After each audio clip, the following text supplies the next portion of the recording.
Good morning, everyone. আমার audio Good morning, ma'am. এবং Good clear আছে? morning, ma'am. Good Good morning. morning. Good morning, ma'am. I'm clear. Good morning, okay, ma'am. Thank you. So আজকের ক্লাসটা আমরা শুরু করছি। আজকে আমরা একটু অন্যরকম প্যাটার্নে আজকের ক্লাসটা করব। আহ, যেটা অলরেডি দেখতে পাচ্ছেন যে আমরা আজকে যে ডিটেলসটা নিয়ে কথা বলছি সেটা হচ্ছে গ্যাস্ট্রো ইন্টেস্টাইনাল ডিজিজ নিয়ে। এর আগের দিনকে আমরা কয়েকটাই মেটাবলিক সিনড্রোম সম্পর্কে আলোচনা করছিলাম এবং সেখানে বারবারই কিন্তু আমাদের ইনডাইজেশনের কথা আসছিল, অর্থাৎ আমাদের গাট হেলথের কথা বারবারই আসছিল, রাইট?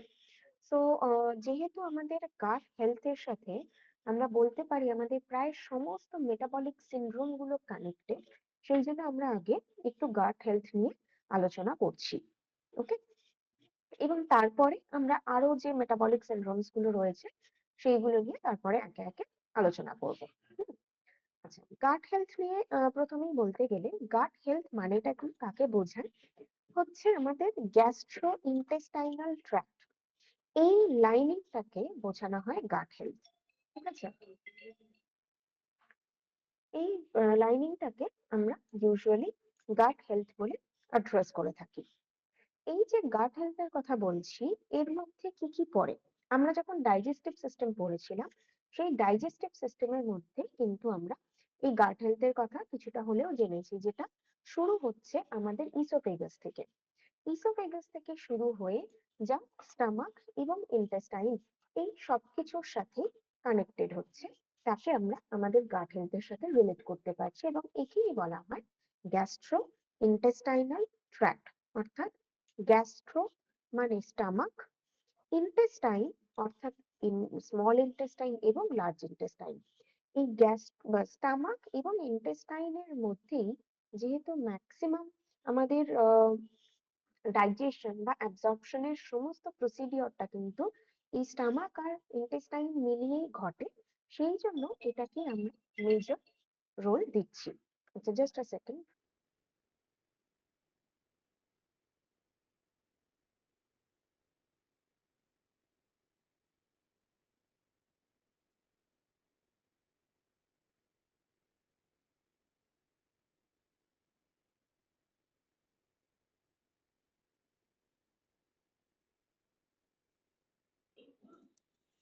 ম্যাম শোনা যাচ্ছে না?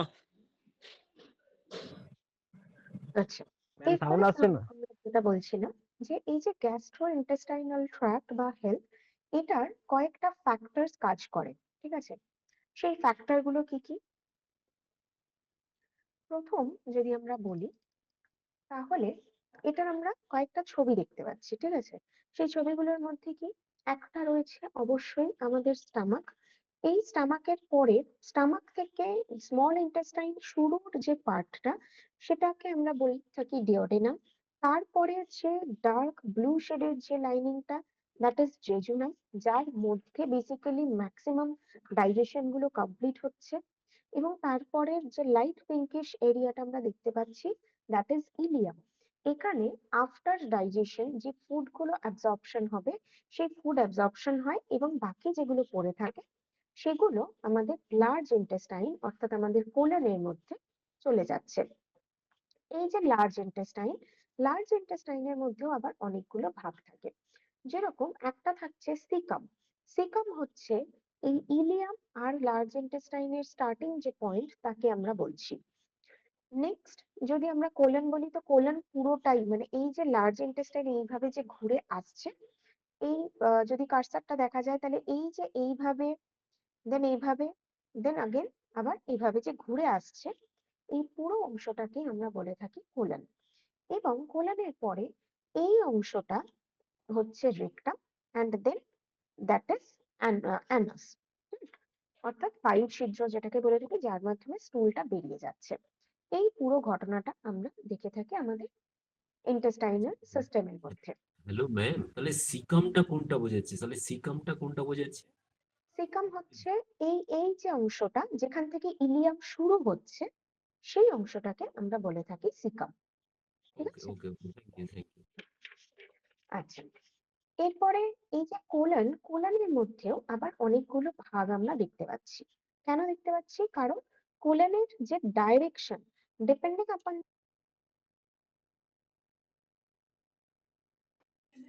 শোনা যাচ্ছে না ম্যাম? Just a second.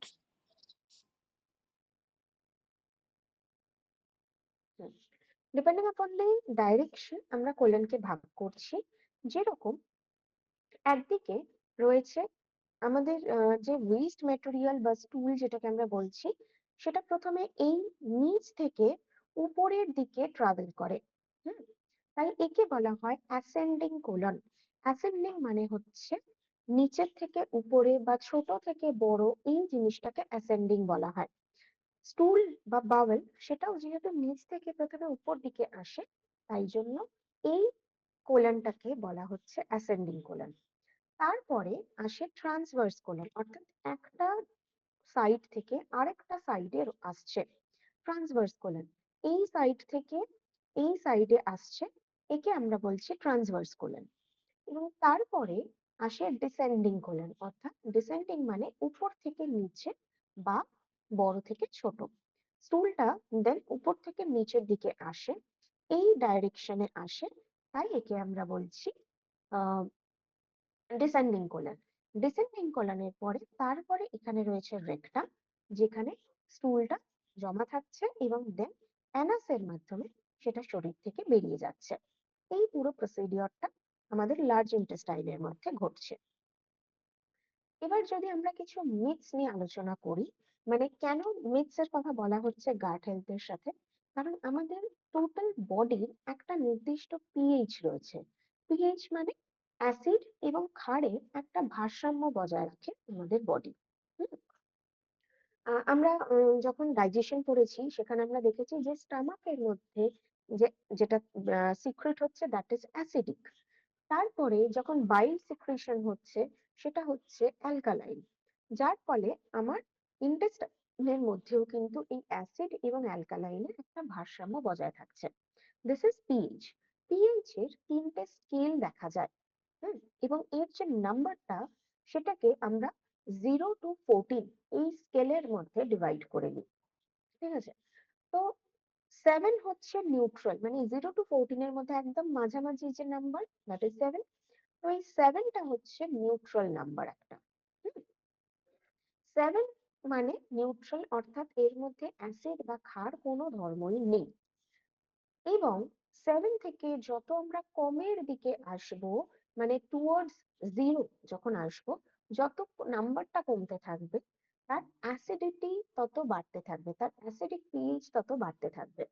মানে কোনো একটা ফুড তার অ্যাসিডিক বা তার পিএইচ যদি 6 হয় এবং আরেকটা ফুড তার পিএইচ যদি 3 হয়, তার মানে যার পিএইচটা 3 সে বেশি অ্যাসিডিক।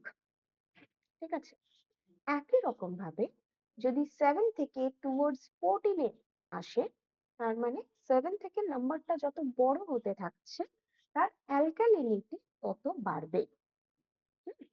এবং এক্ষেত্রে যদি আমরা এক্সাম্পল দিই, তার মানে যদি 8 হয় কোনো ফুডে, তার অ্যালকালিনিটি যদি 11 হয় তার অ্যালকালিনিটির থেকে সবসময় কম। 8 এর অ্যালকালিনিটি কম হচ্ছে কম্পেয়ার্ড টু 11। ঠিক আছে, এই স্কেলটা আমরা দেখি। কেন এটাকে আমাদের জানতে হচ্ছে? কারণ আমরা যখন খাবার খাই, আমার বডির মধ্যে কিন্তু কিছু অ্যাসিড রেগুলেটরস থাকে, হুম, যারা এই অ্যাসিডটাকে নিউট্রাল করতে সাহায্য করে, নিউট্রালাইজ করতে সাহায্য করে। কিছু এনজাইম থাকে যারা কিন্তু এই কাজটা করে থাকে।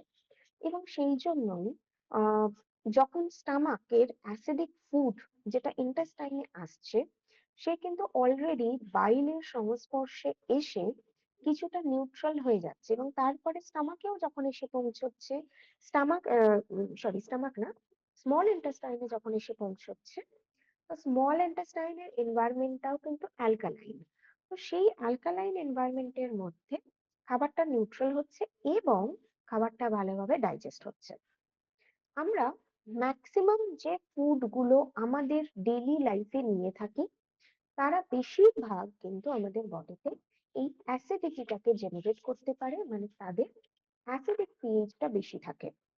হুম, যেরকম আমরা যত কার্বোহাইড্রেট জাতীয় খাবার নিচ্ছি, যার মধ্যে এই অ্যালডিহাইড গ্রুপ রয়েছে। কার্বোহাইড্রেট মানেই তার মানে কার্বন, হাইড্রোজেন, অক্সিজেন এগুলো রয়েছে।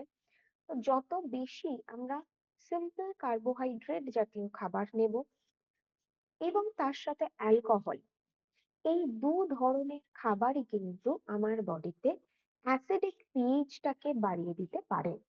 হুম, কারণ কার্বোহাইড্রেট মানে হচ্ছে অ্যালডিহাইড, অর্থাৎ যেটাকে ভাঙলে আমরা পাই CHO, কার্বন, হাইড্রোজেন এবং অক্সিজেন, এই তিনটে মলিকিউলস পাওয়া যায়।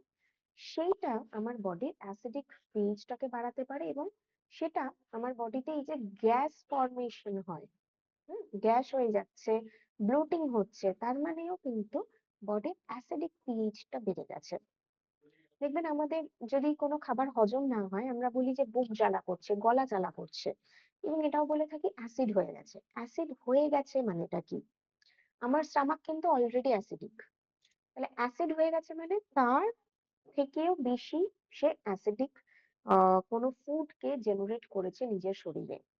এমনকি এমন কোনো খাবার আমরা খাচ্ছি যেই খাবারটা হয়তো তখনো ডাইজেস্ট হয়নি, সে দীর্ঘদিন ধরে স্টামাকের মধ্যে পড়ে রয়েছে, অনেকক্ষণ ধরে সে স্টামাকে পড়ে রয়েছে, এবং উপর থেকে আমরা আরো কিছু খাবার অ্যাড করতে থাকছি।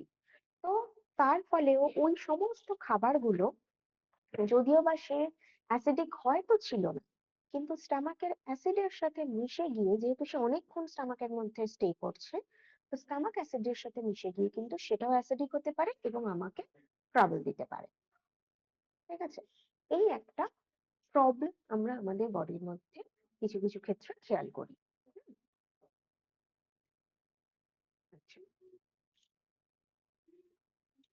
নেক্সট যেটা আমরা বলবো অ্যাসিডিটির ক্ষেত্রেই যেটা দেখা যায়, যে এই যে HCl এর ক্ষেত্রে, মানে HCl যখন সিক্রেট হচ্ছে, আমরা HCl এর কাজ জানি। HCl এর কাজ কি হচ্ছে না, পেপসিনোজেনকে পেপসিনে কনভার্ট করা, যেটা প্রোটিন ডাইজেশনের জন্য দরকার। তো সেই ক্ষেত্রে HCl এর অ্যাসিডিক হওয়া মানে স্টমাকের অ্যাসিডিক হওয়াটা দরকার। whereas যদি আমরা লিভারে চলে আসি, তাহলে লিভারের ক্ষেত্রেও কিন্তু বাইল রয়েছে যেটা অ্যালকালাইন, এবং ওই স্টামাক অ্যাসিডের সঙ্গে যুক্ত হওয়া ফুডটা যখন আমার ইন্টেস্টাইনের মধ্যে প্রবেশ করছে, বাইল ইন্টেস্টাইনে প্রবেশ করে তাকে নিউট্রাল করছে, অ্যালকালাইন করে দিচ্ছে, এবং ইন্টেস্টাইনের মধ্যে যে এনজাইম গুলো থাকে, ইন্টেস্টাইনাল লাইপেজ, ইন্টেস্টাইনাল প্রোটিয়েজ বা ইন্টেস্টাইনাল অ্যামাইলেজ, প্রতিটা এনজাইম কিন্তু অ্যালকালাইন মিডিয়ামে কাজ ভালো করে, তারা অ্যাসিডিক মিডিয়ামে কাজ ভালো করতে পারে না। তাই আমি যদি অতিরিক্ত অ্যাসিডিক খাবার নিচ্ছি বা আমার লিভারের কোনো সমস্যা হচ্ছে যে কারণে ওই খাবারগুলো নিউট্রালাইজ হতে পারছে না, তাতেও কিন্তু আমার ইন্টেস্টাইনে ডাইজেশনের সমস্যা হবে, কারণ ইন্টেস্টাইনের যে এনজাইম গুলো তারা খাবারগুলোকে ভালোভাবে ডাইজেস্ট করতে পারবে না, তখনও আমার ডাইজেশনের সমস্যা দেখা যাবে। ঠিক আছে, এইটুকু বোঝা গেছে? আচ্ছা ম্যাম, হ্যালো বলুন ম্যাম, বলুন। বলছি তাহলে তাহলে অ্যাসিডিক খাবার তাহলে কোনগুলো, তাহলে সেইটাকে তো আমাদের আইডেন্টিফাই করতে হবে এবং সেটা যাতে আমরা না খাই। এটা কি ডিপেন্ডস অন এ ম্যান, নাকি এটা কি কোনটা কার কোনটা অ্যাসিড অবশ্যই হবে না? এই যে বললাম যে যে খাবারগুলোর মধ্যে সিম্পল কার্বোহাইড্রেটের ভাগ যত বেশি, সেই হ্যাঁ, খাবারগুলোর অ্যাসিডিটি তত বেশি। অ্যাট দ্য সেম টাইম যে খাবারগুলোর মধ্যে ফাইবার কন্টেন্ট যত বেশি, তার অ্যালকালিনিটি তত বেশি। হুম, এছাড়াও ওকে, প্রতিটা খাবারের তো আমরা মানে ধরে ধরে মনে রাখতে পারবো না, সেটা আমাদের মুখস্থ করতে হবে তাহলে। তো এত রাইট। কিছু আপনাদের মুখস্থের দরকার নেই। নর্মালি আমরা যে খাবারটা খাচ্ছি সেটা যদি আমরা একটু সার্চও করে দেখি, গুগল সার্চ করলাম, তাতেও কিন্তু আমরা পেয়ে যাব যে সেই পার্টিকুলার ফুডে পিএইচটা কত রয়েছে। ঠিক আছে, ওকে, এবং থ্যাংক ইউ। আমাকে সবসময় মেনটেন করতে হবে যে খাবার আমি খাচ্ছি আমি একসাথে যেন সমস্ত অ্যাসিডিক খাবার না নিই। হ্যাঁ, অ্যাসিডিক খাবার এবং অ্যালকালাইন খাবার এই দুটোর যদি ব্যালেন্স করতে পারি, তাহলেই আমার শরীরটা ভালো থাকবে, তাহলেই কিন্তু এই ডাইজেশন রিলেটেড সমস্যাগুলোকে আমি অনেকটা কভার আপ করতে পারবো। তাই জন্যই তাহলে বারবার করে আমরা মেটাবলিক সিন্ড্রোমে পড়েছি যে ফাইবার যুক্ত খাবার, যখনই যা খাবার খাচ্ছি তার আগে ফাইবার নিতে হবে। আমরা ভাত ডাল তরকারি খাচ্ছি কিন্তু তার আগে স্যালাড নিতে হবে, কারণ যখন অ্যালকালাইন দিচ্ছি এবং তারপরে যখন আমি অ্যাসিড নিচ্ছি, সেটা আমার বডি একটা নিউট্রাল পজিশনে চলে আসতে পারবে। Okay ma'am, ma'am thank you. Fibre হচ্ছে মানে অ্যালকালাইন খাবার, আর অ্যালকালাইন অ্যালকালাইন খাবার আর কি কি আছে অ্যালকালাইন খাবারের মধ্যে? ফাইবার, ম্যাক্সিমাম ফাইবার, যা কিছুর মধ্যে ফাইবার বেশি সেটাই অ্যালকালাইন খাবার। সেটা লিফি ভেজিটেবলস হতে পারে, স্প্রাউটস হতে পারে, ডাল, আনপলিশড যে ডাল সেগুলো হতে পারে। যে কোনো ফাইবার রিচ ফুড মানেই তার মধ্যে অ্যালকালিনিটি বেশি থাকবে, ঠিক আছে? বিশেষ করে লিফি ভেজিটেবলস, যে কোনো গ্রিন ভেজিটেবলস বা লিফি ভেজিটেবলস এর মধ্যে অ্যালকালিনিটি আমরা অনেকটা বেশি দেখতে পাই। ওকে। আচ্ছা, এরপরে আমরা যেটা আলোচনা করব সেটা হচ্ছে কিছু গ্যাস্ট্রো ইন্টেস্টাইনাল ডিজিজ নিয়ে। গ্যাস্ট্রো ইন্টেস্টাইনাল ডিজিজ মানে এই যে ডিজিজ কথাটা, এটা অনেক বড় একটা ম্যাম কথা। ম্যাম একটা প্রশ্ন, অ্যাসিডিক, তাহলে অ্যাসিডিক খাবারের মধ্যে আর কি কি পড়ছে একটুখানি যদি কাইন্ডলি ডিটেলস বলেন। সিম্পল কার্বোহাইড্রেটের এক্সাম্পল জানেন তো? সেই যত সিম্পল কার্বোহাইড্রেট রয়েছে, ভাত, রুটি, মুড়ি, চিড়ে, গুড়, মিষ্টি, এমনকি দুধ আর দুধ জাতীয় খাবার যেগুলো, সমস্ত কিছুর মধ্যে কিন্তু আমরা এই অ্যাসিডিক পিএইচটা বেশি দেখতে পাবো, ঠিক আছে? Thank you ma'am. ওকে, আচ্ছা। এবার এই যে গ্যাস্ট্রো ইন্টেস্টাইনাল ডিজিজ নিয়ে বলছি, বেসিক্যালি গ্যাস্ট্রো ইন্টেস্টাইনাল ডিজিজ, এই যে ডিজিজ কথাটা একটা অনেক বড় কথা। প্রথমেই কিন্তু আমাদের ডিজিজ হয়ে যায় না যদি না সেটা ইনবর্ন কোনো কমপ্লিকেশনস থাকে। প্রথমে আমাদের শরীর কিছু গ্যাস্ট্রো ইন্টেস্টাইনাল ডিসঅর্ডার তৈরি করে, যার জন্য কিছু সিমটমস দিতে থাকে আমাদের। সেই সিমটমস গুলো কি? এই গ্যাস, নশিয়া, নশিয়া মানে হচ্ছে গা বমি ভাব, ব্লোটিং হয়ে গেল, পেট ফাঁপা যেটাকে বলছি, বা মাঝে মাঝে কনস্টিপেশন হলো, বা মাঝে মাঝে ডায়রিয়া হলো। এগুলো হচ্ছে কিছু কিছু সিমটমস। এই সিমটমস এর মানে হচ্ছে যে আমার বডিতে আগে থেকে কিছু প্রবলেমস চলছিল, বডি এখন সেটাকে বোঝানোর চেষ্টা করছে। বাট আমরা কি ভাবি যে হয়তো আমার গ্যাস অ্যাসিডিটি হলো বা একটা ইনডাইজেশন হয়ে গেল, আমরা ভাবছি যে হয়তো এই দিনের খাবারটা আমি ঠিক খাইনি তার জন্য হয়েছে। আবার অনেক ক্ষেত্রে এরকমও দেখা যায় যে খুব সিম্পল খাবার খাওয়া হয়েছে, তারপরেও সমস্যা হলো, এবং তখন তাদের প্রশ্ন থাকে যে আমরা তো সেরকম কিছুই খেলাম না, তাহলে কি করে যে অম্বল হয়ে গেল বুঝতে পারলাম না। এরকমও দেখি। এটার কারণ হচ্ছে, ধরুন স্টামাকের একটা ক্যাপাসিটি রয়েছে, রাইট? এবং আপনি সেখানে খাবার দিতে থাকছেন, তো একটা সময় পরে গিয়ে তাকে তো ডাইজেস্ট করার মতন সময়টা দিতে হবে। আমরা ডাইজেস্ট করার সময়টা তাকে দিচ্ছি না, যে কারণে স্টামাকটা ফুল হয়ে গেল। ফুল হয়ে যাওয়ার পরে এবার ওই স্টামাক অ্যাসিড ও খাবারটার সাথে মিশে গিয়ে ওটাকে পচিয়ে দিচ্ছে, ফরমেন্ট করে দিচ্ছে। ফরমেন্ট করার ফলে সেখান থেকে তৈরি হচ্ছে অ্যালকোহল, এবং যেটা ব্লোটিং তৈরি করছে বা পেট ফাঁপা তৈরি করছে। হুম। অথবা এই যে স্টামাক অ্যাসিড, যেটা খাবারটা এতটাই চেপে গেছে যে স্টামাক অ্যাসিডটা উপর দিয়ে বেরিয়ে আসে। অনেক সময় হয় কি আমাদের মাঝে মাঝে একটা টক জলের মতন একটা কিছু উঠে আসে। হুম। এই তখন আমাদের মনে হয় যে আমাদের বুক জ্বালা করছে বা গলা জ্বালা করছে। সেটাকে আমরা বলে থাকি অ্যাসিড রিফ্লাক্স। আমরা ছোটবেলায় ওই কাক আর কলসির একটা গল্প পড়েছিলাম, যেখানে জলটা এত নিচে ছিল, ওর উপরে পাথর ফেলতে ফেলতে কলসিটার ভেতরে জলটা আস্তে আস্তে উঠছে। এই পাথরগুলো হচ্ছে আমার শরীরের ওই খাবারগুলো, কলসিটা হচ্ছে ওই স্টামাক। তো স্টামাকের মধ্যে আপনি খাবার ফেলতেই থাকছেন, তো আস্তে আস্তে স্টামাক অ্যাসিডটা উপরে উঠছে, এবং যখন সে স্টামাকের উপরে চলে যাচ্ছে, সে ডিরেক্ট আমাদের ইসোফেগাস থেকে আমার ফ্যারিংস এর মাধ্যমে মুখ থেকে বেরিয়ে আসছে। এটাকে আমরা বলে থাকি অ্যাসিড রিফ্লাক্স। তো এইরকমও কিছু প্রবলেম কিন্তু আমরা দেখে থাকি, বা কিছু সিমটমস আমরা দেখে থাকি গ্যাস্ট্রোইন্টেস্টাইনাল ডিজিজের ক্ষেত্রে, ঠিক আছে? এরপরে বা গ্যাস্ট্রোইন্টেস্টাইনাল ডিজিজের ডিসঅর্ডারের ক্ষেত্রে বলতে পারি। এরপরে যদি ডিজিজ হয়, ডিজিজ হলে সেটা দীর্ঘদিন ধরে এই যে সিমটমস গুলো, এগুলোকে যখন আমরা নেগলেক্ট করে ফেলছি, বা হয়তো এরকম কোনো একটা প্রবলেম হলে আমরা চট করে একটা অ্যান্টাসিড খেয়ে নিলাম বা একটা গ্যাসের ওষুধ খেয়ে নিলাম, আলটিমেটলি আমি রুট কজটাকে ঠিক করলাম না। যখন রুট কজ ঠিক হচ্ছে না, আমি পরের দিন আবারও সেম জিনিস করছি। তো এইভাবে করতে করতে তখন বডি কি করে, সেই খাবারগুলোকে জমিয়ে রাখতে শুরু করে। সে লার্জ ইন্টেস্টাইনে জমিয়ে রাখতে পারে, স্টামাকে রাখতে পারে, স্মল ইন্টেস্টাইনে রাখতে পারে, যেখানে যেখানে সেইভাবে জমিয়ে রাখতে পারে বা রাখছে, সেখান থেকে একটা প্রবলেম তৈরি হয়, যেটাকে আমরা কনস্টিপেশন বলতে পারি, আলসার বলতে পারি। যদি স্টমাকের মধ্যে রেখে দেয় বা স্মল ইন্টেস্টাইনে রেখে দেয়, তাহলে সেইগুলো সেখানে থেকে থেকে ঘা হয়ে গিয়ে পচে গিয়ে ওই স্টমাক ওয়াল বা ইন্টেস্টাইনাল ওয়ালটাকে মধ্যে একটা ঘা হয়ে যায়, যেটাকে আমরা বলছি আলসার। তো এরকম কিছু প্রবলেমস তখন তৈরি হতে পারে। হুম, যদি কারোর গ্যাস্ট্রো ইন্টেস্টাইনাল প্রবলেম তৈরি হয়, তাহলে দেখা যায় শুধুমাত্র তার এই যে গাট হেলথ এফেক্টেড হচ্ছে সেটা নয়, তার সাথে সাথে তার ওভারঅল হেলথটা এফেক্টেড হয়। কারণ আমার যদি ডাইজেশন ঠিক না হয়, তাহলে নিউট্রিয়েন্ট পাচ্ছি না, সেল নিউট্রিয়েন্টস পাচ্ছে না। হুম, তার ফলে কি দেখা যাবে, এনার্জি তৈরি হচ্ছে না, ফলে প্রচন্ড উইকনেস, ফ্যাটিগ তৈরি হবে, লস অফ অ্যাপেটাইট, খিদে পাবে না।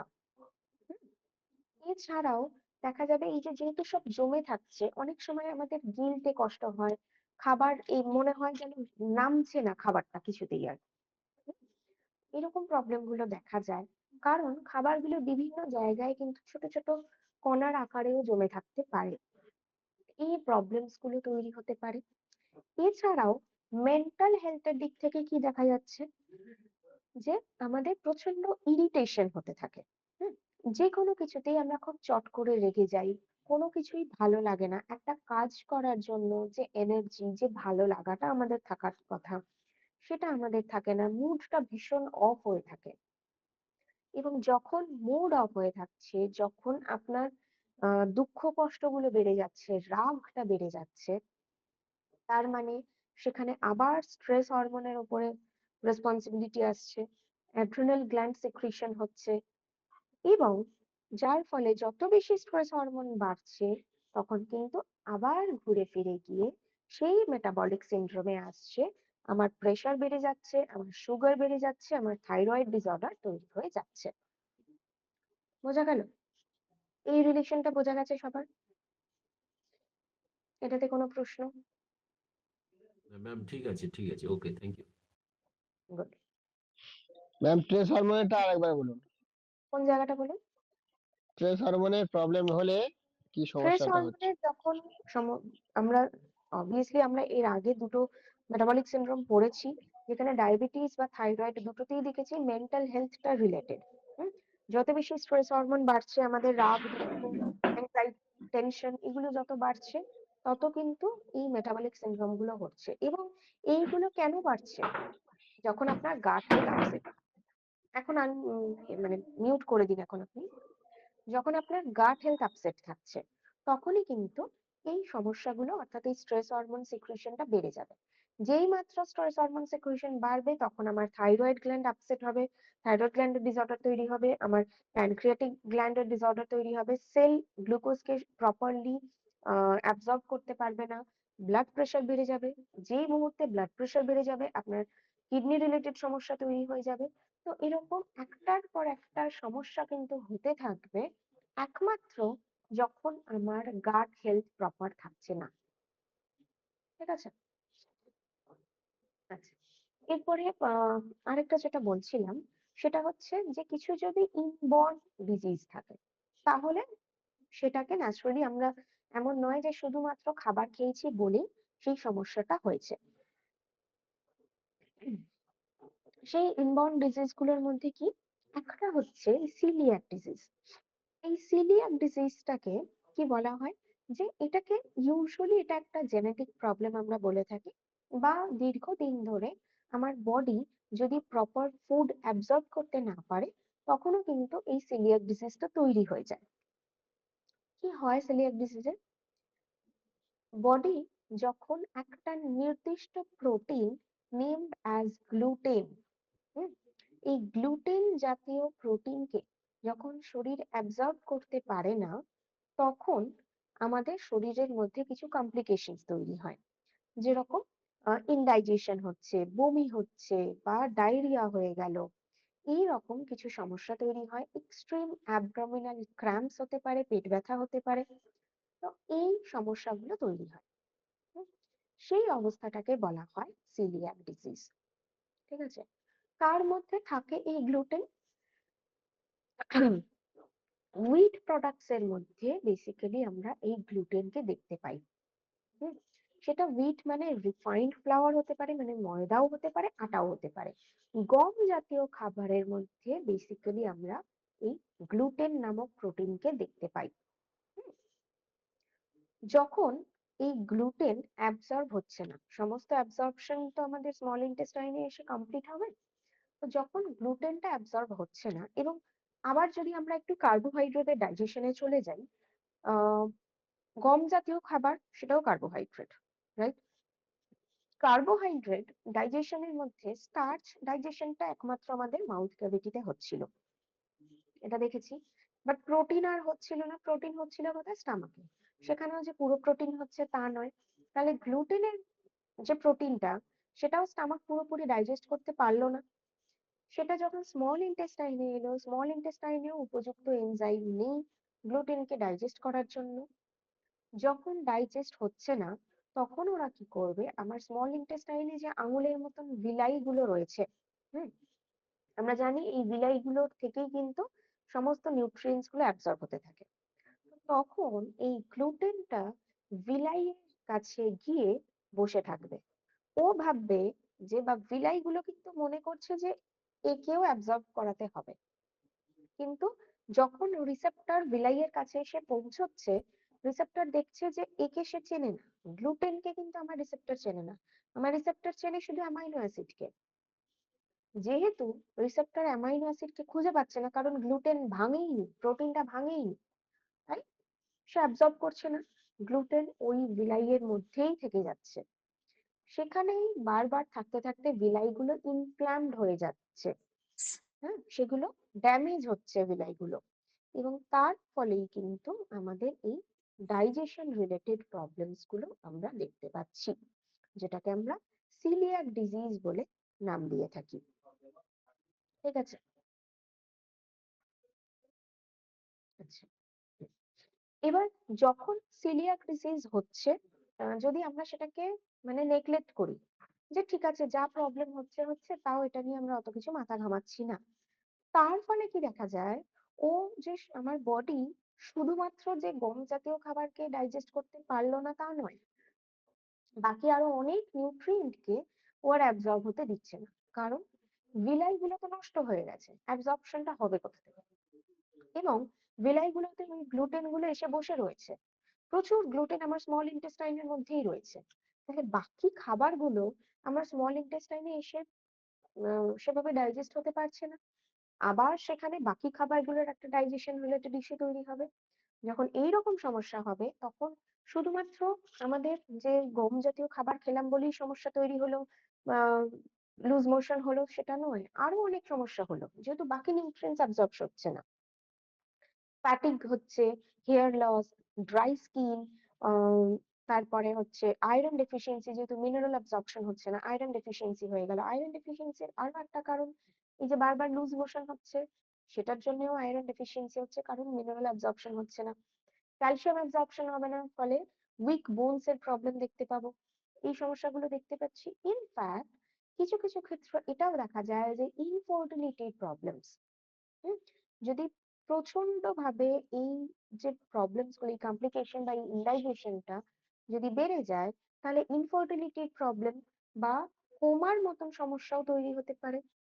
আহ বা একটা স্কার তৈরি হতে পারে শরীরের বিভিন্ন জায়গায়, ব্ল্যাক প্যাচেস তৈরি হতে পারে স্কিনের মধ্যে, দাঁতের মধ্যে প্যাচেস তৈরি হতে পারে, দাঁত ক্ষয়ে যেতে পারে due to extra acidic nature, দাঁত ক্ষয়ে যেতে পারে। তো এরকম বিভিন্ন সমস্যা কিন্তু আমরা দেখতে পাচ্ছি শুধুমাত্র ওই একটা ফুড অ্যাভয়েড না করার জন্য। ওকে, এইটুকু ক্লিয়ার হয়েছে সবার? হ্যাঁ, তাহলে এটার ম্যাম মধ্যে কোনো একটা একটা প্রশ্ন থেকে যাচ্ছে, তাহলে এই গ্লুটেনটা যখন ওই বাইল বলছি, যখন ওই রিসেপ্টর যখন সে চিনতে পারলো না, তাহলে হুম, ইন দ্যাট কেস আমাদের মানে সিস্টেমটা কিভাবে কাজ করছে? তাহলে তো গ্লুটেনটাকে ফ্রি করতে হবে না? তাহলে সে সেই then কারণে আমাদের লুজ মোশন হচ্ছে, সেই জন্যই ভমিটিং বা লুজ মোশনের মাধ্যমে শরীর থেকে ওটা বেরিয়ে যাওয়ার চেষ্টা করছে। কিন্তু যদি অতিরিক্ত থাকে, তাহলে সেটা না বেরোলে এবং দিনের পর দিন যদি আমরা সেটাকে নেগলেক্ট করি, মানে রোজ রোজ গ্লুটেন নিচ্ছি, তখন আমার বিলাই দাঁত খেতে আছে বসতে তোর হচ্ছে। কাছে খাতে পারবি নি আর চা না হলে দাঁত না দুটো হলে চাপা দেখে কি যাচ্ছে হবে? শোনা লুজ জানিস মোশনের মাধ্যমে ওকে শরীর থেকে ম্যাম। ওটা বেরিয়ে যাওয়ার চেষ্টা করবে। তোরা কইছো না ওই যে ফোনের বেলায় তাই এমনি খাই আসতে মানছি কোন একটা দাঁত দিলে যিনি আনমিউট রয়েছেন উনি মিউট করে রাখুন প্লিজ। দাঁত দিলে হলে এমনি খাই আসতে মানুষের বাড়িতে আর কোনো প্রশ্ন?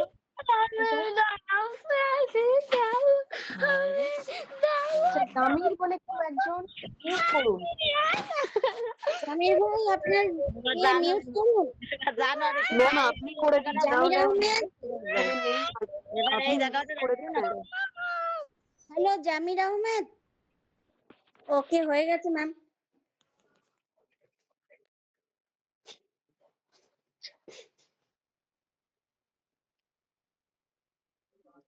আচ্ছা, নেক্সট ম্যাম এবার যে প্রবলেমটা গ্লুটেন, আসলো, তাহলে হ্যাঁ। গ্লুটেন বেশি পরিমাণে নেওয়া যাবে না এবং রেগুলার নেওয়া যাবে না, না। এটা শুধুমাত্র যাদের প্রবলেম রয়েছে, এবং যেহেতু এটা আমি বললাম ইনবর্ন, মানে এটাকে কাইন্ড অফ আমরা একটা অটো ইমিউন ডিজিজ বলতে পারি। তার মানে কি, যদি আমার গ্লুটেন অ্যালার্জি থাকে তাহলে সেটা আমি একদম ছোট থেকেই বুঝতে পারবো। ঠিক আছে, ছোট থেকেই গম জাতীয় খাবারগুলো খেলে আমার ঠিক সহ্য হবে না, আমার হয়তো বমি হতে পারে, বা লুজ মোশনের একটা সমস্যা হতে পারে, বা পেট ব্যথা হতে পারে, বা ইনডাইজেশন হয়ে গিয়ে গ্যাস অম্বল এরকম সমস্যা হতে পারে। সেটাই আমি ছোট থেকেই বুঝতে পারবো যে আমার কিন্তু গ্লুটেন অ্যালার্জি থাকলেও থাকতে পারে। ঠিক আছে, ঠিক আছে।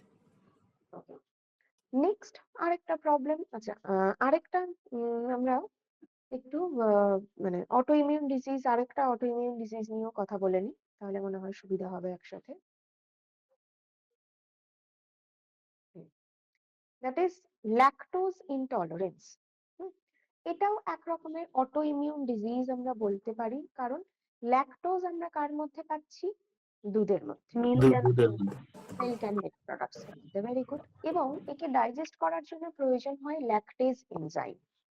তো যদি আমার শরীরে ল্যাকটেজ এনজাইম না থাকে বা ইনসাফিসিয়েন্ট থাকে, তাহলেও এই ল্যাকটোজটা ডাইজেস্ট হবে না। এবং ল্যাকটোজের ক্ষেত্রে আমরা পড়েছি যে ল্যাকটোজ কিন্তু মাউথ ক্যাভিটিতেও ডাইজেস্ট হয় না, স্টমাকেও ডাইজেস্ট হয় না, কোথাও হয় না। এই ল্যাকটেজ এনজাইম একমাত্র আমার স্মল ইন্টেস্টাইনে থাকে। তো স্মল ইন্টেস্টাইনে এলে তবেই কিন্তু milk and milk product digest করা পসিবল। ওকে, এবার স্মল ইন্টেস্টাইনে এসে দেখা গেল ল্যাকটেজ এনজাইমটা নেই, তাহলে ল্যাকটোজটা ওখানেই পড়ে থাকবে। ওখানে পড়ে থেকে থেকে ইন্টেস্টাইনাল যে ব্যাকটেরিয়া গুলো, তারা ওর উপরে কাজ করবে। যেহেতু ওটা কার্বোহাইড্রেট, এবং ব্যাকটেরিয়াদের পছন্দের খাবার কার্বোহাইড্রেট, যেগুলো ব্যাড ব্যাকটেরিয়া সেগুলো ওখানে বেশি করে গ্রো করতে পারবে, এবং সেটা ফার্মেন্টেড হয়ে গিয়ে আবারও সেই একটা অ্যাসিডিটি ব্লোটিং এর মতন সমস্যা তৈরি করবে। হুম, তো যাদের শরীরে এই ধরনের সমস্যা হচ্ছে, সেই সিচুয়েশনটাকে, সেই কন্ডিশনটাকে আমরা বলছি ল্যাকটোজ ইনটলারেন্স। এবং যাদের এই প্রবলেম রয়েছে তাদেরকে আমরা বলে থাকি lactose intolerant, RANT, lactose intolerant বলে থাকি। ঠিক আছে, ল্যাকটোজ ইনটলারেন্ট যাদের রয়েছে তাদের ক্ষেত্রেও একটাই উপায়, সেটা হচ্ছে ল্যাকটোজ ফ্রি ডায়েট নেওয়া। দেখবেন এখন অনেক কিছু বেরিয়ে গেছে যেখানে বলা হয় lactose free milk. Lactose free milk মানে হচ্ছে কোনো অ্যানিমাল মিল্ক নয়। হ্যাঁ, কোনো অ্যানিমাল মিল্ক হলে তার মধ্যে ল্যাকটোজ থাকবে, সেই জন্য ল্যাকটোজ ফ্রি মিল্ক দেওয়া হয়। তার মানে প্লান্ট বেসড মিল্ক, সোয়া মিল্ক হতে পারে, আমন্ড মিল্ক হতে পারে, মানে বাদামের মিল্ক হতে পারে, নারকেলের দুধ হতে পারে, যে কোনো কিছু প্লান্ট বেসড মিল্ক। কিন্তু যেই মুহূর্তে অ্যানিমাল মিল্ক নেওয়া হবে তার মধ্যে ল্যাকটোজ থাকবে। একমাত্র এই সমস্যাটা দেখা যায় না বাচ্চাদের ক্ষেত্রে, ছোট বাচ্চাদের ক্ষেত্রে। আমরা ইনফ্যান্ট বা চাইল্ডহুডের চ্যাপ্টারে পড়েছিলাম যে বাচ্চারা যে ব্রেস্ট ফিড করছে, তো তার মধ্যেই কিন্তু অলরেডি ল্যাকটেজ এনজাইমটা পেয়ে যাচ্ছে, তাই তার ক্ষেত্রে সমস্যা হয় না। মানে একটা বাচ্চা যখন মাদার্স মিল্ক নিচ্ছে, তার কিন্তু এই সমস্যাটা আমি আইডেন্টিফাই করতে পারবো না, কারণ অলরেডি মাদার্স মিল্ক তাকে এনজাইমটাও সাপ্লাই করে দিচ্ছে। যখন সে কমপ্লিটলি মাদার্স মিল্ক ছেড়ে এবারে বাইরের দুধের সাথে অভ্যস্ত হচ্ছে, বাইরের খাবারের সাথে অভ্যস্ত হচ্ছে, তখন দেখা যাচ্ছে তার দুধ জাতীয় খাবার খেলেই এই ধরনের সমস্যা তৈরি হচ্ছে, কারণ তখন আর তার শরীরে ল্যাকটেজ নেই। ঠিক আছে, বোঝা গেল এটা?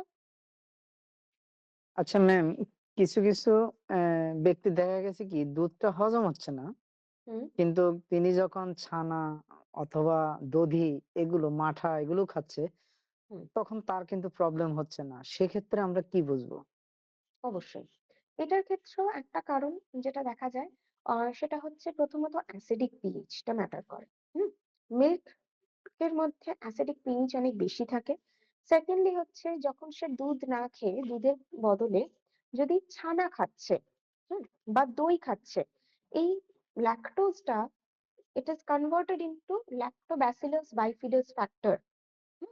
তো ল্যাক্টোব্যাসিলাস অর্থাৎ একটা গুড ব্যাকটেরিয়া বা প্রোবায়োটিকে কনভার্ট হয়ে যাচ্ছে, যার ফলে সেটা এতটা প্রবলেমেটিক হচ্ছে না, মানে এতটা প্রবলেম ক্রিয়েট করছে না বডিতে। এটা একটা কারণ। সেকেন্ডলি যখন ছানাও খাওয়া হচ্ছে, ছানার ক্ষেত্রেও কিন্তু তাই, সেটা যেহেতু কনভার্ট হয়ে যাচ্ছে, তাই জন্যই অনেক ক্ষেত্রে প্রবলেম দেখা যায় না। কিন্তু যারা এক্সট্রিম ল্যাকটোজ ইনটলারেন্ট তাদের ক্ষেত্রে কিন্তু এই সবটাই দেখা যায়। হুম আর যারা ভীষণ লাইটলি মানে ওই যে বললাম ইনসাফিসিয়েন্ট রয়েছে, একটা হচ্ছে যাদের শরীরে একদম থাকে না, তারা একদম কোনো মিল্ক অ্যান্ড মিল্ক প্রোডাক্টস খেতে পারে না। যাদের শরীরে কম রয়েছে তারা দুধ ছাড়া বাকি যে দুগ্ধজাত খাবারগুলো রয়েছে সেগুলো একটু হলেও খেতে পারে। ঠিক আছে, যদি আমি আমার নিজের কথা বলি তাহলে আমি আমার নিজের ক্ষেত্রেও দেখেছি যে I am also an lactose intolerant, কিন্তু আমি যদি দই খাচ্ছি তাতে আমার সমস্যা হচ্ছে না। হুম বা আমি যদি পনির নিচ্ছি তাতে আমার প্রবলেম হচ্ছে না, আমি চিজ নিচ্ছি মানে যে কোনো মিল্ক অ্যান্ড মিল্ক প্রোডাক্টস হতে পারে, সেটাতে প্রবলেম হচ্ছে না। কিন্তু যখন আমি মিল্ক নিচ্ছি তাতে আমার সমস্যা হচ্ছে, কারণ ডিরেক্টলি ল্যাকটোজটাকে ডাইজেস্ট করার মতন অতটা এনজাইম বডিতে নেই তাই। ঠিক আছে, বোঝা গেল এটা? Thank you ma'am. Okay. এবং এই ল্যাকটোজ ইনটলারেন্টদের ক্ষেত্রে আরেকটাও ব্যাপার দেখা যায়, সেটা হচ্ছে যে ধরুন আপনি ভীষণ লাইটলি ল্যাকটোজ ইনটলারেন্ট, হ্যাঁ, তাতে কিন্তু এমন নয় যে আপনি এক্ষুনি দুধ খেলেন আর এক্ষুনি এক্ষুনি আপনার শরীরে সমস্যা তৈরি হয়ে গেল, যেটা সিলিয়াক ডিসিজের ক্ষেত্রে আমরা অনেক বেশি দেখতে পাই। ল্যাকটোজ ইনটলারেন্স পেশেন্টদের ক্ষেত্রে কিন্তু সবসময় সেটা দেখা যায় না। দীর্ঘদিন ধরে ধরুন আপনি দুধ খাচ্ছেন, খেতে খেতে একটা সময় পরে গিয়ে হঠাৎ করে আপনার শরীরটা ভীষণ খারাপ হয়ে গেল, তো আপনি অ্যাড্রেস করতে পারবেন না যে কেন আপনার এই প্রবলেমটা হলো। হুম, তো সেরকম কিছু কিছু প্রবলেমস কিন্তু আমরা দেখতে পাই। ওকে, এরপরে আরেকটা প্রবলেম নিয়ে আলোচনা করব, দ্যাট ইজ কনস্টিপেশন। এই কনস্টিপেশনের প্রবলেমটা এখন অলমোস্ট মানে অনেক মানুষের মধ্যেই কিন্তু আমরা এই কনস্টিপেশনের প্রবলেম দেখে থাকি। কনস্টিপেশন মানে কি? হার্ড স্টুল, অর্থাৎ ওয়াটারি মিডিয়ামটা কম, যে ওয়েস্টেজটা রয়েছে লার্জ ইন্টেস্টাইনের মধ্যে, যে ওয়েস্টেজটা রয়েছে তার মধ্যে ওয়াটার পার্সেন্টেজ খুব কম। কেন ওয়াটার পার্সেন্টেজ কম? কারণ আমার ওয়াটার ইনটেক হচ্ছে না। আমি যদি কনস্টিপেশনের রুট কজে আসি, তাহলে কনস্টিপেশনের রুট কজ কিন্তু অনেকগুলো। হুম তার মধ্যে একটা হচ্ছে ওয়াটার ইনটেক কম।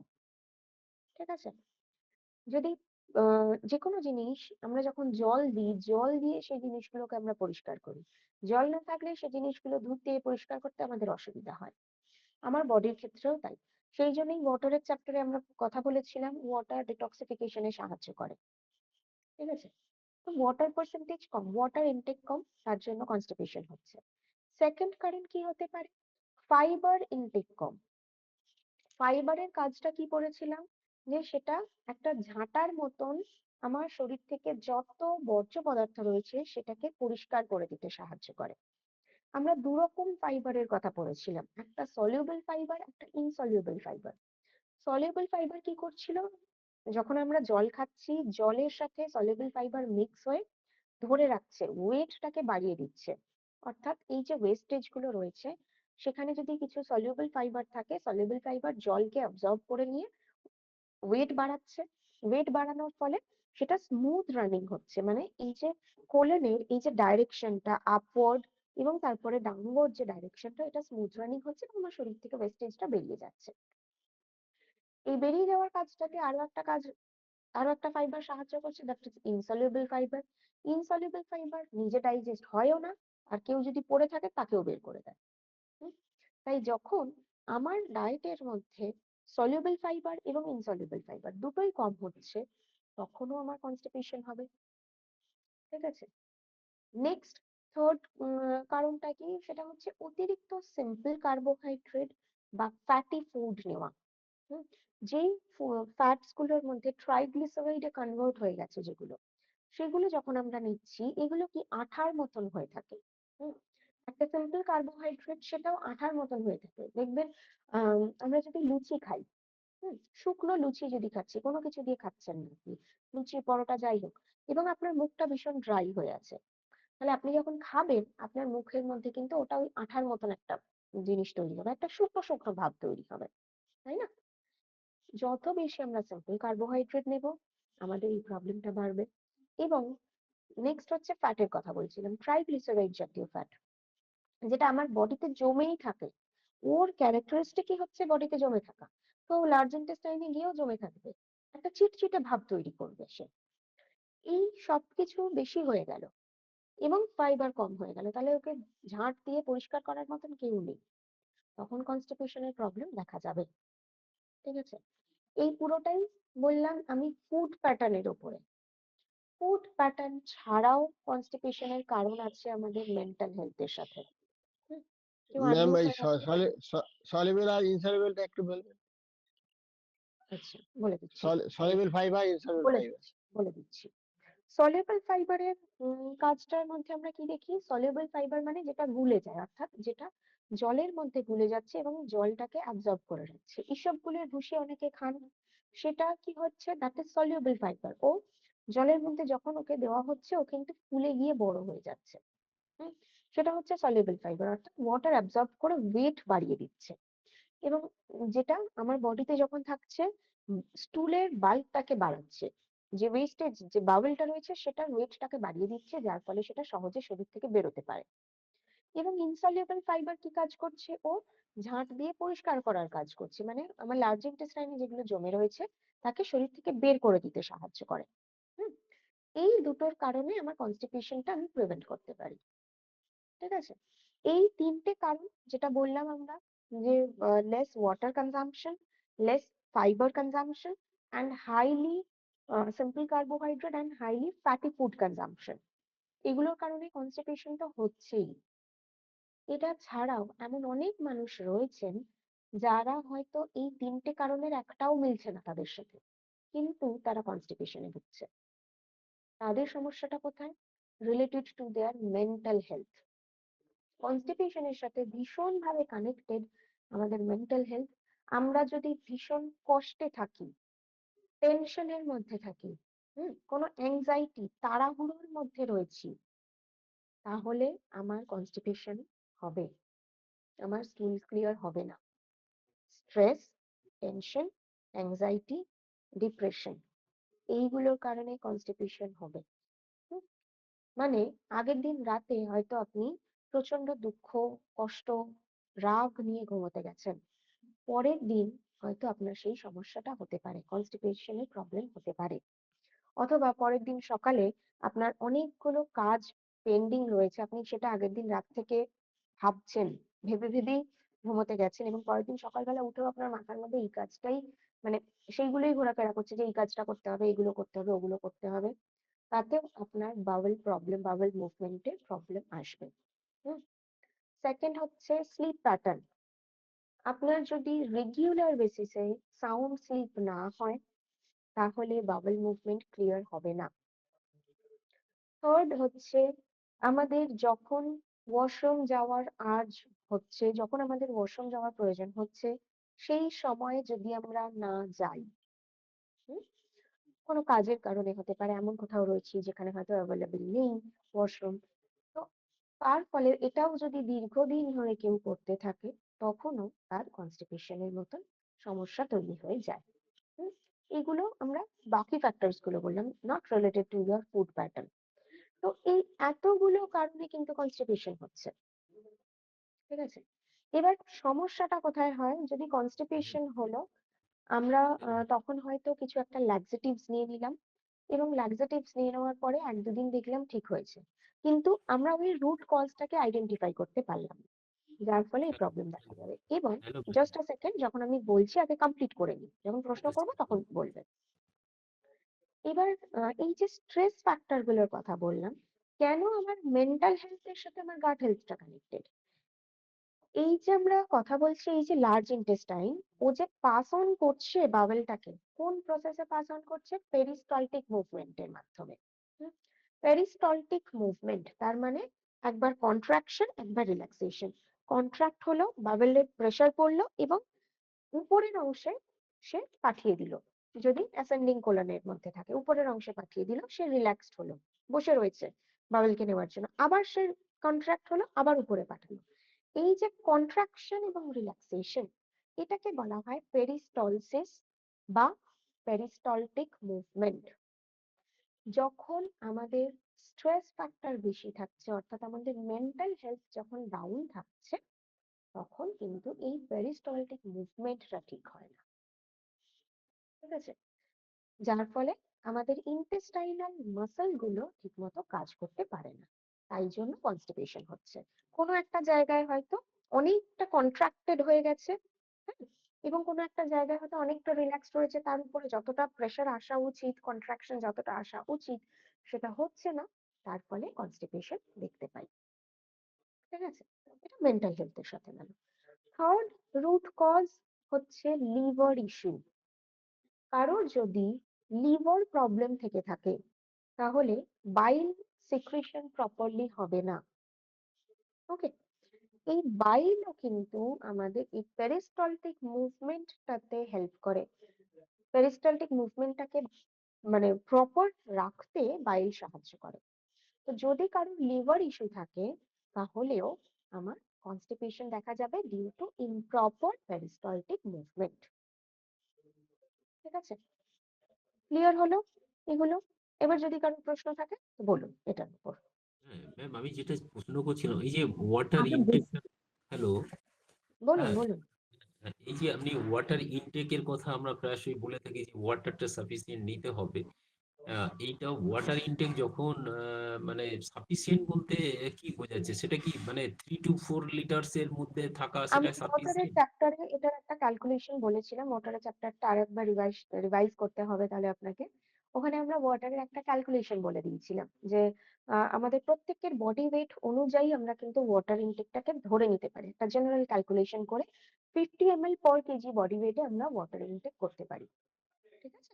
ওকে ওকে, শিওর শিওর। আচ্ছা, হুম। সেকেন্ড কোশ্চেন হচ্ছে যে এই যে স্লিপ প্যাটার্ন, এই স্লিপ প্যাটার্নটা নিয়ে তো যারা যারা এজেড মানে এই আমরা মানে বেসিক্যালি তো আমি তো এটাকে মানে খুবই কনসিডার করছি এখন। স্লিপটা মানে এরকম কি কোনো আমাদের এই এতে মানে কোর্সের মধ্যে আছে যে হাউ টু মানে increase our sleep pattern, how to increase না আওয়ার, এরকম কোনো নেই মানে না কিভাবে আমরা এটাকে রিকভার করতে না পারি? না না, একদম বাইরে, তো সেই কারণে এটা আপনি পাবেন না এখানে। ঠিক আছে? ম্যাম বলছিলাম ওই ল্যাকটেজ এনজাইমটা মাদার্স মিল্ক ছাড়া আর কিছুতে পাওয়া যায়? না, আর ওটসটা কি ওই আপনার ওই সলিউবল? ওটস হচ্ছে সলিউবল ফাইবার, কিন্তু ওটস এর মধ্যেও কিছুটা গ্লুটেন থাকে। এই ওটস কে বেটার হয় যদি কারোর ভীষণ আর কি গ্লুটেন অ্যালার্জি থাকে, অ্যাভয়েড করা, অথবা ভালোভাবে ড্রাই রোস্ট করে নিয়ে বা সেটাকে ভিজিয়ে রেখে তারপর জলটা ফেলে দিয়ে তারপরে নেওয়া। আর চিড়েটা সিম্পল কার্বোহাইড্রেট। সিম্পল কার্বোহাইড্রেট, কিন্তু that is not a wheat product. ঠিক আছে। ম্যাডাম আর কয়েকটা সলিবল ইনসলিবল ফাইবারের একটু উদাহরণ দেবেন ম্যাডাম? না, এগুলো সব আপনারা পড়ে এসেছেন। এগুলো যদি এখন বলতে হয় তাহলে তো আবার পুরোনো পড়া রিভাইজ করাতে হবে। পুরোনো পড়ার জন্য তো অলরেডি আপনারা পরীক্ষা দিয়ে ফেলেছেন, তারপরে আবার রিভাইজ করতে হবে? হ্যাঁ, এত তাড়াতাড়ি ভুলে গেলে চলবে? আমরা কিন্তু বারবার এক একটা করে চ্যাপ্টার পড়েছি, এক একটা পার্ট পড়েছি এবং বলেছি এগুলো মনে রাখতে হবে, না হলে পরের জিনিসগুলো আমরা বুঝতে পারবো না। তো এটা কিন্তু একদমই অ্যাকসেপ্টেবল নয় যে এই যে আপনারা ধরুন ভুলে যাচ্ছেন, এগুলো একদম অ্যাকসেপ্টেবল নয় কিন্তু। মনে রাখতে হবে, যদি মনে না থাকে তাহলে আবার রিভাইজ করুন। আগের যা যা ভিডিও আছে সব আবার রিভাইজ করতে হবে তাহলে। ম্যাডাম একটা প্রশ্ন ছিল, ইসবের ভুসি কখন খাওয়া বেটার হবে ওটা? টাইমিং কিছু নেই, ফাইবারের কোনো টাইমিং থাকে না। যদি টাইমিং থাকতো আমরা ফাইবারই তাহলে আলোচনা করতাম। ফাইবার খাওয়ার কোনো টাইম থাকে না এভাবে। হুম, আমরা খাবার যখন আগে খেতে পারি, খাবার পরে খেতে পারি, সেটা কোনো ব্যাপার না। আচ্ছা, ওটাকে জলে ভিজিয়ে নাও, খাওয়া ভালো হবে না এমনি শুকনো খাও? ইনসলিবল ফাইবার তো জলে ভিজবেই না, আপনি ভিজাবেন কি করে জলে? না, ইসবগুলের ভুসি কথা বলছি, ইসবগুলের যেটা ভুসি বললেন। সবগুলোর ভুসি তো ইনসলিবল ফাইবার নয়। সবগুলোর ভুসি কি ইনসলিবল ফাইবার বললাম আমি?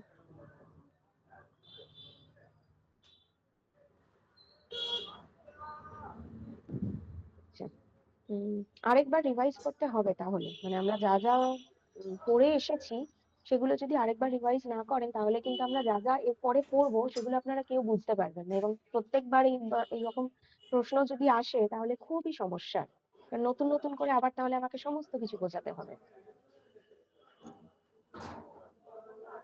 আচ্ছা, এরপরে যে ডিসঅর্ডারটা নিয়ে বলবো, that is gastro oesophageal reflux, যেটা একটু আগেই আমরা অ্যাসিড রিফ্লাক্স নিয়ে কথা বলছিলাম। যিনি আনমিউট রয়েছেন মিউট করে রাখুন এখন। গ্যাস্ট্রো ইসোফেগাল রিফ্লাক্স, যেটা অ্যাসিড রিফ্লাক্সের কথা বলছিলাম, ঠিক সেইটারই মেডিকেল টার্ম হচ্ছে গ্যাস্ট্রো ইসোফেগাল রিফ্লাক্স বা GERD। গ্যাস্ট্রো ইসোফেগাল রিফ্লাক্স যদি কারো দীর্ঘদিন ধরে হতে থাকে তাতেও কিন্তু তার একটা সমস্যা হবে। সেই সমস্যাটা কি? যেহেতু ওটা ইসোফেগাস থেকে পাম্প হচ্ছে, ইসোফেগাস থেকে বেরোনোর চেষ্টা করছে এবং তার মধ্যে কনসেন্ট্রেটেড অ্যাসিড রয়েছে, তাই দীর্ঘদিন ধরে বারবার করে যদি আমার এই ইসোফেগাসে এই অ্যাসিডিক লিকুইডটা আসে, ইসোফেগাস কিন্তু অ্যাসিডিক লিকুইড নেওয়ার জন্য নয়, তাই বারবার যদি ইসোফেগাসে অ্যাসিডিক লিকুইড চলে আসে, ইসোফেগাসের যে ওয়ালটা সেটা ড্যামেজ হয়ে যেতে পারে এবং সেখানে কিছু ঘা তৈরি হবে, যেটাকে আমরা বলতে পারি ইসোফেগাইটিস।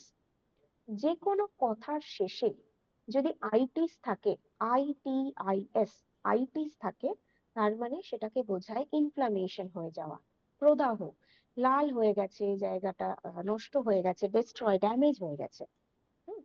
তো সেই সমস্যাটা আমরা দেখতে পাবো বারবার যদি ওই অ্যাসিডটা চলে আসে। এবং অ্যাসিড রিফ্লাক্সের কারণে ইসোফেগাসে যেরকম প্রবলেম হচ্ছে, আমার মাউথ ক্যাভিটিতেও প্রবলেম দেখা যাবে। সেটা কি? আমার মাউথ ক্যাভিটি কিন্তু কখনোই অ্যাসিডিক নয়, তাই সেটার মধ্যে যদি অ্যাসিড আসে তাহলে টুথ ডিকে দেখা যাবে, অর্থাৎ দাঁতের ক্ষয় হতে পারে, দাঁতের ডিসকালারেশন হতে পারে। এই প্রবলেমগুলো আমরা দেখতে পাবো এবং সারাক্ষণই মুখের মধ্যে একটা টক ভাব ফিল করব। অনেক ক্ষেত্রে এটাও হয়তো শুনে থাকবেন যে যা খাচ্ছি মুখ টক হয়ে যাচ্ছে, তার মানে তার রিফ্লাক্স হচ্ছে, মানে সবসময় যে তার ওই লিকুইডটা বেরোচ্ছে তা নয়, কিন্তু তার বডিতে অ্যাসিডিটি অনেক বেশি। তাই সেক্ষেত্রে তাকে খুব বেশি করে প্রথমে নিতে হবে ওয়াটার, কারণ ওয়াটার হচ্ছে নিউট্রাল, এবং অ্যাসিডের মধ্যে যখন আমি ওয়াটার দিচ্ছি, জল দিয়ে দিচ্ছি মানে ডাইলিউট করে দিচ্ছি, আস্তে আস্তে করে ডাইলিউট হতে হতে অ্যাসিডটা কিছুটা কমবে, তার পিএইচটা কিছুটা কমবে, এবং তার সাথে আমরা দেবো অ্যালকালাইন, অর্থাৎ গ্রিন জুস, লিফি ভেজিটেবলস, যে কোনো সবুজ শাকের রস তাকে দিতে পারি, তাতেও কিন্তু তার অ্যাসিড নিউট্রালাইজ হতে পারবে। ঠিক আছে, এটার মধ্যে কোনো প্রশ্ন? ম্যাম তাহলে মূল কথা হচ্ছে সবকিছুর মূলেই মানে সিম্পল কার্বোহাইড্রেটটাকে আমাদের একদম ডিনাই করতে লাগবে। একদম একদম, কারণ সিম্পল কার্বোহাইড্রেট আবার এমনও নয় যে কার্বোহাইড্রেট নেব না, কারণ কার্বোহাইড্রেটও কিন্তু আমার স্ট্রেসটাকে রিডিউস করতে সাহায্য করে, মানে আমার হ্যাপি হরমোনস যেগুলো, এই যে সেরোটোনিন যেটা আমার হ্যাপি হরমোন সিক্রেট করতে সাহায্য করে, সেইটা কিন্তু কার্বোহাইড্রেট অর্থাৎ গ্লুকোজের মাধ্যমেই হবে। আমার ব্রেন কাজ করবে গ্লুকোজের মাধ্যমে, তাই কার্বোহাইড্রেটকে আমি সরিয়ে রাখবো না, কিন্তু আমাদের প্যাটার্নে আমরা কার্বোহাইড্রেটকেই প্রাধান্য দিয়ে ফেলি। খাবার খিদে পেয়েছে, আমরা কার্বোহাইড্রেট জাতীয়ই খাবার খাচ্ছি, সেইটা করব না। কার্বোহাইড্রেট দিয়ে যে পেটটা ভরাচ্ছি সেটা নয়, আমাদের প্রচুর নিউট্রিয়েন্টস রয়েছে, তো সেই সমস্ত নিউট্রিয়েন্টস এর কম্বিনেশনটাকে আমরা রাখবো। কার্বোহাইড্রেট নেই ক্ষতি নেই, কিন্তু কার্বোহাইড্রেটের সাথে প্রোটিনকেও সম পরিমাণে নেব। হুম, অথবা সিম্পল কার্বোহাইড্রেটের সাথে সম পরিমাণে ফাইবারটাকেও নেব, সম পরিমাণ সিম্পল এবং সম পরিমাণ কমপ্লেক্স কার্বোহাইড্রেট নেব, তাহলে গিয়ে কিন্তু আমাদের সমস্যা নেই। আমরা কখনো বলছি না যে সিম্পল কার্বোহাইড্রেট পুরোপুরি বাদ দিয়ে দেবো, যারা বাদ দিতে পারছেন তারা ভালো, না বাদ দিতে পারলে কোনো সমস্যা নেই, কিন্তু ঠিক করার জন্য তো কিছু নিতে হবে। আমরা যখন প্রচন্ড অসুস্থ হয়ে যাই তখন আমরা কি করি, আমরা ডাক্তারের কাছে যাই, আমরা ওষুধ খাই ঠিক করার জন্য। তো আমরা সেইটাকেই মেনটেন করব, কিন্তু ওষুধ খেয়ে নয়, আমাদের ফুড দিয়ে। ঠিক আছে? আচ্ছা ম্যাম, আমার একটা কোশ্চেন ছিল।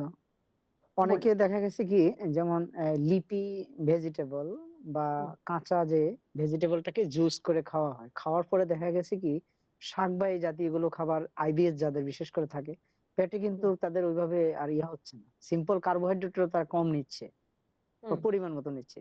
সেক্ষেত্রে হুম, কিন্তু তার লিপি জাতীয় খাবারগুলো কিন্তু হজম হচ্ছে না এবং পেটে ব্যথা করে। হুম। সেক্ষেত্রে কি আইবিএস, করণীয়? যেমন আইবিএস এর ক্ষেত্রে বলছেন? আইবিএস, ইরিটেবল বাউল কাদের সিনড্রোম, ক্ষেত্রে বললেন?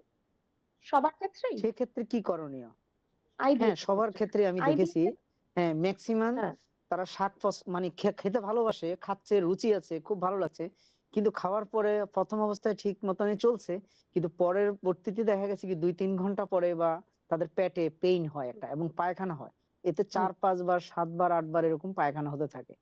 সেক্ষেত্রে দেখা হ্যাঁ। গেছে কি আইবিএস এর প্যাটার্ন কি আলাদা করেন? হয়, আইবিএসটা নিয়ে আমরা আজকে আলোচনা করব না, ওটা আমরা নেক্সট দিন আলোচনা করব। আইবিএস এর ফুড প্যাটার্ন আলাদা হয়, তবে আইবিএস মানে এই নয় যে সে লিফি ভেজিটেবলস খাবে না, কম খাবে। আইবিএস এর ক্ষেত্রে মেইনলি সলিউবল ফাইবার বেশি করে নেবে। ফাইবারের মধ্যে ইনসলিউবল এর থেকে বেশি প্রয়োজন হয় সলিউবল ফাইবার। এবং আইবিএস এরও একটা কারণ থাকে, শুধুমাত্র ফুড প্যাটার্নও কারণ নয়। যেরকম কনস্টিপেশনের কথা বললাম, ফুড প্যাটার্ন শুধুমাত্র কারণ নয়, তেমনই আইবিএস এর আরো কিছু আলাদা কারণ থাকে। তো সেইগুলো নিয়ে আমরা পরের দিন আলোচনা করব, আইবিএসটা নিয়ে। হুম, ঠিক আছে ম্যাম। হুম। ম্যাম, আইজি প্রবলেমটা একটু বলবেন? IG problem, IG, IgE.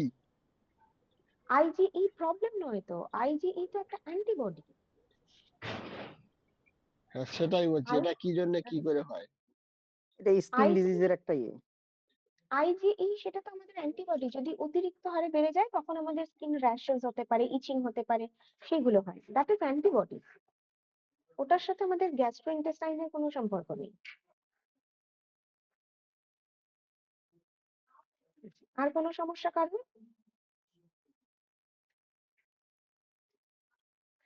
আজকে আমরা যতটুকু পড়লাম সেটা তাহলে সবার কাছে ম্যাম, ক্লিয়ার হয়ে গেছে? এক্ষেত্রে এক্ষেত্রে এক্ষেত্রে আহ, লেবু জাতীয় খাবার অ্যাভয়েড করতে হবে, লেবু জাতীয় ফল।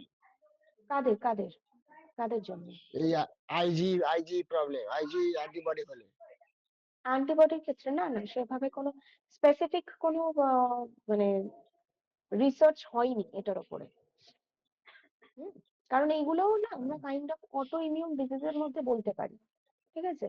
তো এখনো অবধি প্রপার কোনো ইনফরমেশন পাওয়া যায়নি যে কোনো একটা ফুড, পার্টিকুলার ফুডের কারণেই এগুলো হচ্ছে। ঠিক আছে?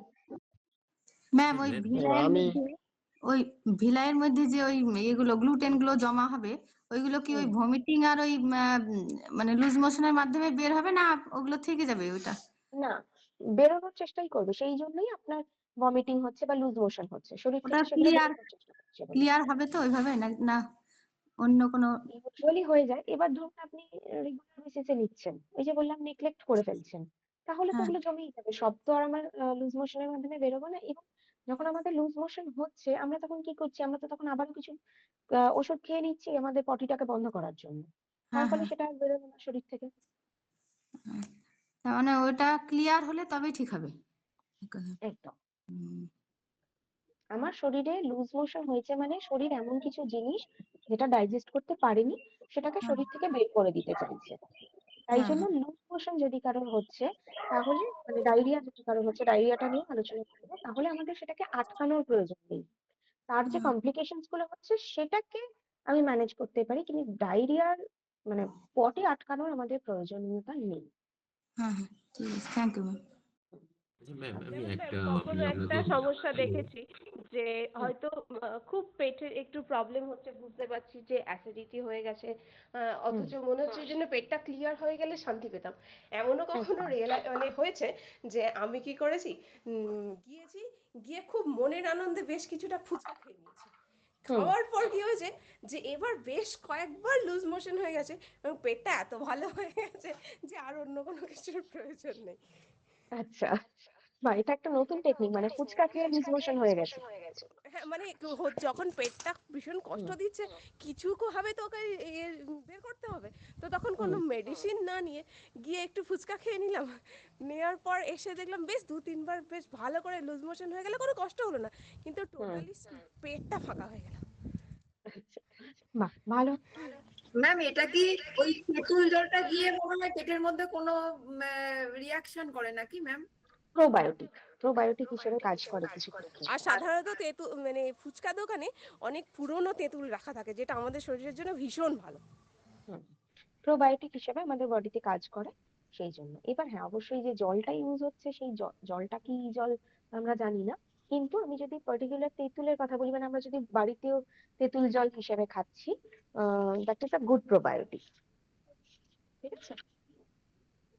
আচ্ছা ম্যাম আমি ম্যাম হ্যালো এটা বিশেষ করে জানতে চাচ্ছি এই কারণে যে আইজির প্রবলেমটা, আইজির ব্যাপারটা, আইজি টেস্ট করার পরে সেখানে ডাক্তারবাবু বলছেন সাইট্রিক অ্যাসিড যুক্ত যে ফলগুলো আছে এগুলো খেলে ঠান্ডা বেশি লাগবে, যার জন্য ঠান্ডা থেকে অ্যাভয়েড করার জন্য এই আইজি বেশি হওয়ার জন্য ওই ফল খেতে বারণ করছেন।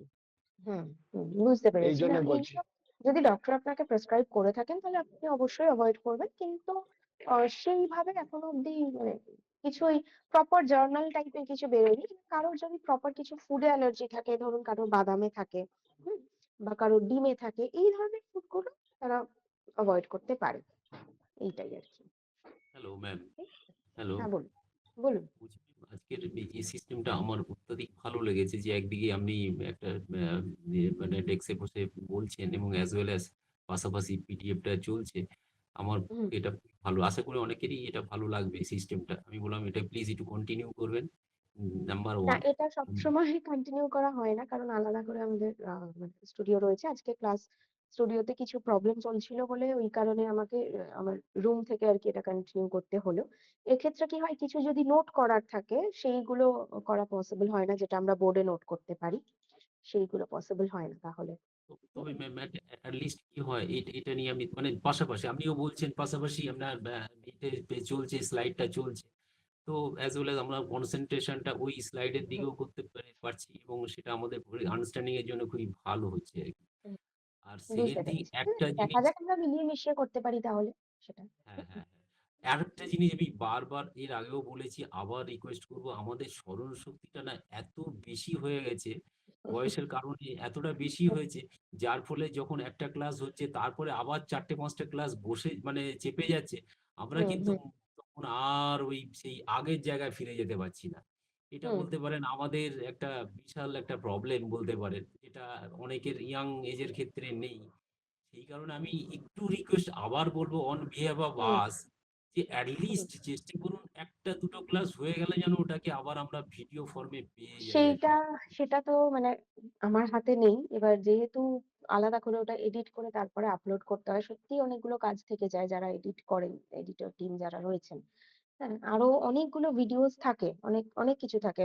হয়তো দেখে থাকবেন যে ইউটিউবেও কিছু চ্যানেলস রয়েছে, তো সেই ভিডিওগুলো আপলোড করার থাকে, তো সমস্তটা মিলিয়ে করা হয় যেহেতু, সেই জন্য ডিলে হয়। হ্যাঁ, কিছু ক্ষেত্রে হয় যেরকম রিসেন্ট ক্লাস আপডেটেড হয়ে গেল, এখন হয়তো যে ক্লাসগুলো আপডেট হয়ে গেছে বোধহয় আপনাদের না 4 না তারিখ থেকে। 6 তারিখ থেকে কিন্তু আমাদের কোনো আপডেট দেখাচ্ছে না, সবই এরার দেখাচ্ছে আর কি, বুঝলেন তো, যার এরর ফলে দেখাচ্ছে। বোধহয় তো আপডেট করা হয়েছিল, জাস্ট আ সেকেন্ড আমি একবার চেক করে দেখছি। হ্যাঁ, আপডেট তো হয়ে গেছে, আমি দেখলাম। আপডেট হয়ে গেছে ম্যাডাম।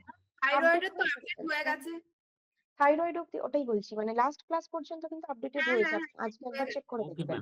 ম্যাম আমি তাহলে হ্যাঁ, belong. Okay, thank you ma'am. যখন ওকে। আপডেট করা কিন্তু হয় ম্যাডাম একেবারে অনেক এরর দেখাচ্ছে। একবার প্রফেশনাল মানে হ্যাঁ, বলুন। একটা প্রফেশনাল ক্লাস ছিল ক্লাস পাবেন না, ওগুলো তো রেকর্ডেড থাকে না, ওগুলো তো মানে ইন্টার্নশিপ বেসড ক্লাসেস, মানে প্র্যাকটিক্যাল বেসড ক্লাস, ওগুলো রেকর্ডিং পাবেন না। আমার সাথে যে ক্লাসগুলো থিওরিটিক্যাল ক্লাস, সেইগুলোর আপনারা রেকর্ডিং পেয়ে যাবেন, যেটা ওই থাইরয়েড পর্যন্ত আর কি, 13 তারিখ পর্যন্ত যে ক্লাস হয়েছিল আপনাদের, সেটা আপডেট হয়ে গেছে।